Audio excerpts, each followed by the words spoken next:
This is Exasperated Nerd Explains, and today we are reviewing Hero Outage, an Epic NPC Man comic by Viva La Dirt League.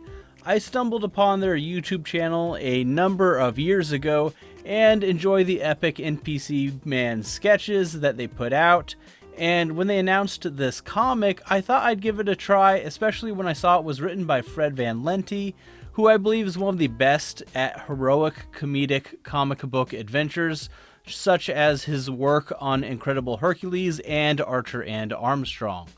I've never heard of Bad Egg comics before, and I do have a criticism as to their fulfillment of the order.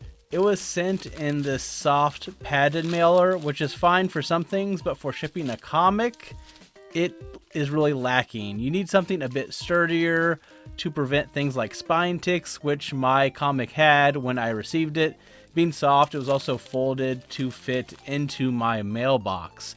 And granted, that might be a nitpick to some, and comics are entertainment, but they are also collectibles, so they really should fix that for any future issues and send it in a more secure mailer. If you aren't a fan of Epic NPC Man, I'm not sure why you'd buy this, but you'd also probably be lost if you somehow had not seen a single sketch. The comic does a good job of bringing in a lot of the characters from the sketches. One thing that at least threw me off is the fact that in the sketches, they all look the same because it's the main members of the troupe performing multiple roles. But they can obviously look different due to the artwork in the comic.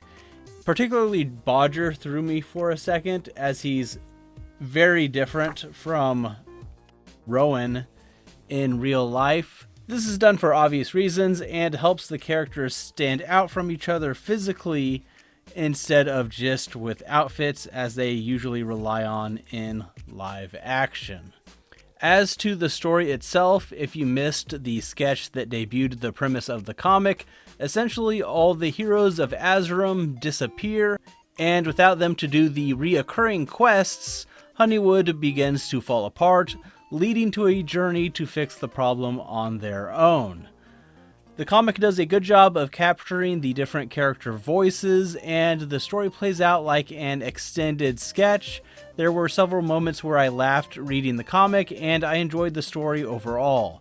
It makes good use of the comic book format, cramming in monsters and other items that would be difficult to do in a real live-action sketch. Fred Van Lente also likes to play with the comic book sound effects, and there are a couple of good examples within this issue.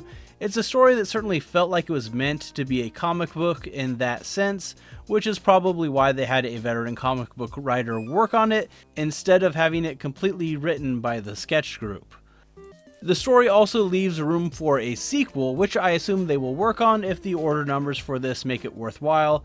It was essentially the cost of a full collected volume, and though I don't have a page count, there are several standard comic books worth of pages within this story here.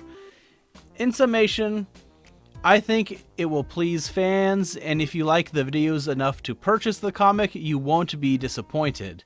If you don't have the knowledge associated with the world through watching various sketches, you'll miss a lot and also probably be underwhelmed, as it does rely on your familiarity with the source material as a shortcut to comedy and even some of the plot.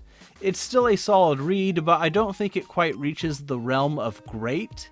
That being said, I'd probably pick up a follow-up comic if it were to come out, though I would prefer if it was through a more regular comic book distribution. Anyways, that's all I have for today. What did you think of the comic? Let me know in the comments below. If you've made it to the end of the video, please consider liking the video and subscribing to the channel. Thanks for watching. Bye.